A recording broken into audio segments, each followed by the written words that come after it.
Rutherford का प्रकीर्णन model.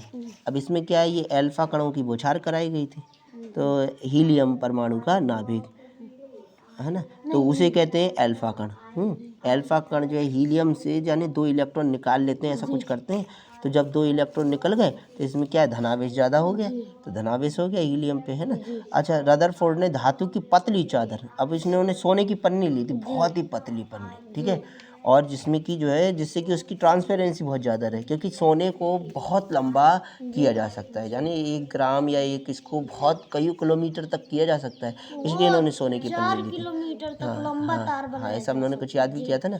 1 ग्राम में। हाँ, 1 ग्राम में कितना, 4 मीटर है ना, 4 किलोमीटर तक। 4 किलोमीटर, हाँ। जी। तो जब इतना किया जा सकता है, इसका मतलब उसको परमाणु की उस अवस्था तक ले जाया जा सकता है जिसमें वो लगभग, है ना, इससे ज़्यादा और किसी में तन्यता और वो नहीं होती है, इस वजह से इसका प्रयोग किया। रदरफोर्ड ने धातु की पतली चादर द्वारा नमस्ते, जय हिंद, कणों के प्रकीर्णन संबंधित निम्नलिखित अल्फा कणों के प्रकीर्णन संबंधित निम्नलिखित निष्कर्ष निकाले।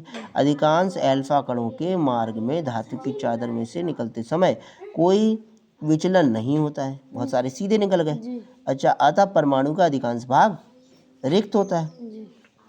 कुछ अल्फा कण जो है धातु की चादर से प्रतिकर्षित होकर वापस लौट आते हैं, कुछ ऐसे हुए गए और वापस हो गए, है ना। हाँ, कुछ ऐसे भी हो, तो इससे सिद्ध होता है कि परमाणु में धनावेशित एवं भारी कण होते हैं, है ना, और ऐसे कणों की संख्या जिनके मार्ग में विचलन हो जाता है बहुत कम पाए जाते हैं, जिनसे विचलन हो जाता है, यानी ऐसे गए और ऐसे हो गए, ये बहुत कम है।